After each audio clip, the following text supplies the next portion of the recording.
আজকে তোমাদের হচ্ছে ঢাকা ইউনিভার্সিটির কলা আইন এবং সামাজিক বিজ্ঞান ইউনিটের পরীক্ষাটা হয়ে গেল। তো এই ভিডিওতে বা এই ক্লাসে আমরা হচ্ছে কোশ্চেন সলভ করে দেব ইনশাল্লাহ। ওকে, সো আমরা প্রথমে হচ্ছে বাংলাটা করব।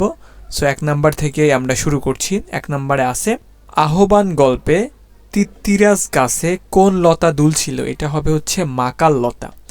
2 নাম্বার প্রশ্নে আছে আপনাগো দেশটা বড় জালেমের দেশ, এই বাক্যে জালেম শব্দটির উৎস কোন ভাষা, এটা হচ্ছে আরবি, অর্থাৎ বি নাম্বারটা হবে। জলধি এর উচ্চারণ কি, এটার সঠিক উচ্চারণ হবে গ নাম্বার, বর্গীর জ লয়ে ওকার ধয় হিসি, জলধি।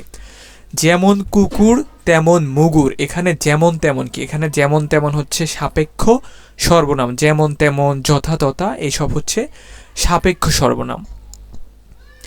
ইহার গতি সহজ, দীপ্তি নির্মল, সৌন্দর্যের সূচিতা অপূর্ব, বাক্য অংশে কোন রচনায় অন্তর্গত, মানে বাক্য অংশটি কোন রচনার অন্তর্গত, এটা হবে সি নাম্বার অপরাজিতা। তারপরে হচ্ছে 6 নাম্বার প্রশ্নে আসো। 6 নাম্বার প্রশ্নে আছে কলকাতায় ব্যবসা করার অনুমতি পাবার জন্যে ইংরেজরা মানিক চাঁদকে কত টাকা নজরানা দিয়েছিল, এটা হবে 12,000 টাকা। কোন শব্দ বা শব্দগুচ্ছ ফেব্রুয়ারি 1969 কবিতায় নেই, এটা হচ্ছে তোমার এই যে আবাহন, আবাহন শব্দটা ফেব্রুয়ারি 1969 কবিতায় নেই। গমনের ইচ্ছে এক কথায় প্রকাশকে কি বলে, এটা হচ্ছে জিগমিশা, এরকমই মনে হয় লিখছে। আচ্ছা যাই হোক, খুব একটা বোঝা যাচ্ছে না। তারপরে 9 নাম্বার দেখো, অর্থাৎ 8 নাম্বারের সি নাম্বারটা হবে গ নাম্বারটা। 9 নাম্বার দেখো কোন শব্দগুচ্ছ আবিধানিক ক্রমে সঠিক, মানে কোন শব্দগুচ্ছগুলো অভিধান ক্রমে হচ্ছে সঠিক, এটা হচ্ছে অনাবিল, অনাবৃষ্টি, অনুষ্ঠান, অমিল। ঢাকা বিশ্ববিদ্যালয়ের শিক্ষক হলেন, এটা জসিমউদ্দিন হবে। বুকের ভেতরে দারুণ ঝড়, বুক পেতেছি গুলি কর, এগুলো হচ্ছে তোমার জুলাই আন্দোলনের সময় এই শব্দগুলো বা এই বাক্যগুলো খুব ব্যবহার হয়েছে। এটা কোন ধরনের বাক্য, এটা হচ্ছে যৌগিক বাক্য। কোন শব্দে আধিক্য অর্থে পরা উপসর্গ ব্যবহৃত হয়েছে, এটা হবে পরাক্রান্ত, মানে আধিক্য অর্থে ব্যবহার হয়েছে পরাক্রান্ত। কোন শব্দগুচ্ছ শুদ্ধ, এটা হবে অহরাত্র, মানে শুদ্ধ বলতে শুদ্ধ বানান, সাহিত্য শাসন, ভূয়দোষী।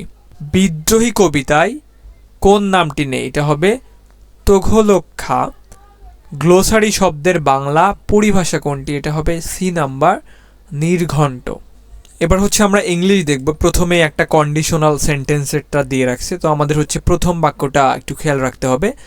তোমাদের এখানে যে হ্যাড টেকেন আছে, ঠিক আছে, তো হ্যাড টেকেন থাকলে এই দিকে হচ্ছে উড হ্যাভ, ও মানে উড হ্যাভ সারভাইভড এরকম হবে। তারপরে হচ্ছে তোমার প্রিপজিশন আছে একটা, she landed against the wall gasping for breath. 3 number বাক্যটা দেখো, চয়েস দ্য কারেক্ট সেন্টেন্স, এটা হচ্ছে এ নাম্বারটা হবে আর কি। তারপরে হচ্ছে দ্য অ্যান্টোনিম অফ ইমপ্রুডেন্ট, এটা হবে ওয়াইজ, জ্ঞানী আর কি, এটা অ্যান্টোনিম বলছে।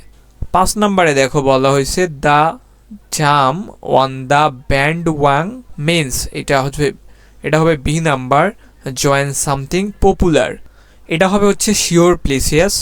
তারপরে 7 নাম্বারটা দেখো, 7 নাম্বারে হচ্ছে তোমার এটাও হচ্ছে প্রিপজিশন টাইপই আর কি, স্ট্রে ডগস, তারপরে এখানে ফিড হবে, দেন হবে ওয়ান, ঠিক আছে। 8 নাম্বারটা দেখো, 8 নাম্বারে বলা হয়েছে the players along with the coach, এটা হবে এ নাম্বার, আর রিকোয়ার্ড। এই তো 8টা গেল এখানে। আচ্ছা এবার হচ্ছে 9 নাম্বার দেখো, 9 নাম্বারে বলা হয়েছে a person who helps people, এটা হবে হচ্ছে ডি নাম্বার। 10 নাম্বারটা দেখো, প্রথমে গ্যাপ দেওয়া হয়েছে, এটা হবে সিন্স দ্য ওয়াটার অফ সালতি, had I been here I হচ্ছে কুড হ্যাভ হেল্পড হবে, অর্থাৎ ডি নাম্বারটা হবে। তারপরে হচ্ছে 12 নাম্বারটা দেখো, the lack of the rain this year may, এটা হবে হচ্ছে অ্যাডভার্সলি এফেক্ট। 13 নাম্বারটা দেখো, এটা একটা narration, the teacher asked Zafar, এটা হবে হচ্ছে তোমার did you practise your exercise yesterday during the time, এরকম কিছু দেওয়া হয়েছে আর কি। 14 নম্বরে দেখো which the figure of speech has been used in this sentence, এটা হবে হচ্ছে মেটাফোর। তারপরে 15 নম্বরে দেখো বলা হয়েছে দ্য সিনোনিম অফ এক্সুয়েস্টেড, এটা তোমার হচ্ছে ক্লান্ত, এটার ক্লান্তর এটা কি হবে? এটা হচ্ছে সি নাম্বারটা দেওয়া হয়েছে, এখানে লেখাটা খুব একটা বোঝা যাচ্ছে না। আচ্ছা যাই হোক, 15টা গেল। যে কি হচ্ছে প্রথমে এই যুদ্ধ থেকে দেওয়া হয়েছে 1971 সালে প্রণীত স্বাধীনতার ঘোষণাপত্র নিচের কোন বিষয়গুলোকে বাংলাদেশের জনগণের জন্য নিশ্চিত করার কথা বলা হয়েছে? এটা হচ্ছে তোমার হবে সাম্য, মানবিক মর্যাদা ও সামাজিক ন্যায় বিচার। 2 নম্বরে দেখো বাংলাদেশের সঙ্গে ব্রিক্সের বর্তমান সম্পর্ক কি? এটা ব্রিক্সের সংযুক্ত অর্থনৈতিক সহযোগী দেশ। এরপরে হচ্ছে 3 নাম্বার আসো, যদি রিভারকে SGWFS লেখা হয় তবে ঢাকাকে কিভাবে লেখা হবে? এটা হবে হচ্ছে তোমার EIBLB, এইরকমই দেওয়া হয়েছে এ নাম্বারটা। 4 নাম্বার দেখো আবার মুক্তিযুদ্ধ নিয়ে বলা হয়েছে যে 1971 সালে মহান মুক্তিযুদ্ধে সর্বপ্রথম কোন তারিখে সেনাবাহিনী, নৌবাহিনী এবং বিমান বাহিনী আনুষ্ঠানিকভাবে মিলিত হয়ে যৌথ বাহিনী, মানে এগুলা বলা হয়েছে আর কি। তো এই প্রশ্নটার হবে অ্যান্সার সি নাম্বার, 21শে নভেম্বর 1971। তারপরে জুলাই জাতীয় সনদ, এই যে জুলাই আন্দোলন হলে জাতীয় সনদ নিয়ে প্রশ্ন হয়েছে। তো জুলাই জাতীয় সনদ অনুযায়ী প্রধানমন্ত্রীর সঙ্গে একজন ব্যক্তি সর্বোচ্চ কত বছর দায়িত্ব পালন করতে পারবেন? এটা হচ্ছে 10 বছর। তোমার এরপরে হচ্ছে 6 নম্বর প্রশ্ন দেখো, বাংলাদেশের কোন জেলায় পাট 61তম জিআই পণ্য হিসেবে স্বীকৃত হয়েছে? এটা হচ্ছে ফরিদপুর। মেরিনা তাবাসসুম কোন প্রকল্পের জন্য 2025 সালে আগা খান পুরস্কার লাভ করে? এটা হবে খুদিবাড়ি। তারপরে 8 নাম্বার কোশ্চেন দেখো, বাংলাদেশ সংবিধান কোন অনুচ্ছেদে নারী পুরুষের সমতার উল্লেখ আছে? এটা হবে অনুচ্ছেদ 28, অর্থাৎ আর্টিকেল 28-এ। খানার আয় ব্যয় জরিপ 2022 অনুযায়ী কোন বিভাগের জনসংখ্যার সর্বোচ্চ অংশ দরিদ্র? এটা হবে বরিশাল। 10 নাম্বার দেখো, নিচের কোন জন অন্য 3 জন থেকে ভিন্ন? উইলফ্যাং আমাদিউস মোজার্ট। বাংলাদেশে বর্তমান কয় ধরনের স্থানীয় সরকার প্রতিষ্ঠিত আছে? এটা হচ্ছে 5 ধরনের। 12 নম্বর প্রশ্নে আসো। 12 নম্বরে বলা হয়েছে কোন দেশে সর্বাধিক সংখ্যার প্রবাসী বাংলাদেশি? সৌদি আরব, এটা তো এমনিতেই বোঝা যাচ্ছে। আবার মুক্তিযুদ্ধ নিয়ে 1971 সালের মহান মুক্তিযুদ্ধের সময় ঢাকা বিশ্ববিদ্যালয়ের এলাকা কোন সেক্টর অধীনে ছিল? ঢাকা ছিল 2 নম্বর সেক্টর। নিম্নের কোন বিষয়টি জুলাই সনদ 2025-এ উল্লেখ করা হয়নি? এটা চিকিৎসার অধিকার মৌলিক অধিকার হিসেবে স্বীকৃতি। 15 নম্বরে আসো, SDI একটি দেশের মূলত কি পরিমাপ করে? এটা হবে দেশের মানুষের শিক্ষা, স্বাস্থ্য, গড় আর কি, এটা বি নাম্বার হবে। তারপরে হচ্ছে 16 নাম্বার দেখো,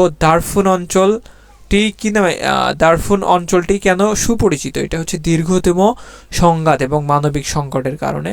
17 নাম্বার দেখো, AFC নারী এশিয়া কাপ 2026-এর জায়গা নিশ্চিত করতে 2025 সালের বাছাই পর্বে বাংলাদেশ নিচের কোন দলটিকে পরাজিত করে? এটা মায়ানমার হবে। নিম্নের কোন দেশটি প্যারিস চুক্তি থেকে সরে এসেছে? যুক্তরাষ্ট্র। 19 নাম্বার দেখো, একটি ছক্কা নিক্ষেপ করলে বিজয় সংখ্যা আসার সম্ভাবনা কত? 1 অথবা 2। তারপরে হচ্ছে তোমার 20 নাম্বারে, কোন দেশ কোন আদালতে ইসরায়েলের বিরুদ্ধে গণহত্যার অভিযোগ মামলা করেছে? কোন দেশের আদালতে? এটা তোমার হচ্ছে 3 নাম্বারটা, দক্ষিণ আফ্রিকা ইন্টারন্যাশনাল কোর্ট অফ। আচ্ছা যাই হোক, তারপরে হচ্ছে 21 নাম্বার দেখো, বোঝা যায় না তো একটু স্ট্রাগল করে পড়তে হচ্ছে। বাংলাদেশের সম্প্রতি কোন আন্তর্জাতিক মানবাধিকার চুক্তিতে সক্ষম করেছে? এটা বি নাম্বার হবে, international convention for the protection of all person, এটা হবে বি নাম্বারটা। 22 নাম্বার দেখো, প্রখ্যাত মরমী কবি শিল্পী হাসান রাজার জন্মস্থান কোথায়? এটা হবে সুনামগঞ্জে। 23 নাম্বার দেখো, দীর্ঘমেয়াদী অবকাঠামো অর্থায়নের ক্ষেত্রে কোন দেশ বাংলাদেশের সবচেয়ে বড় উন্নয়নের সঙ্গী? এটা জাপান হবে। 24 নাম্বার, মেশিন লার্নিং কোনটির উপভাষা? কৃত্রিম বুদ্ধিমত্তা। লেফট নো ওয়ান বিহাইন্ড নিচের কোনটি মূলনীতি? এটা হবে হচ্ছে টেকসই উন্নয়নের লক্ষ্য। তো এইটা হচ্ছে তোমার সঠিক উত্তর ছিল। তো কার কয়টা হয়েছে কমেন্টে জানায়ও। আর একটু স্ট্রাগল করে পড়তে হইলো।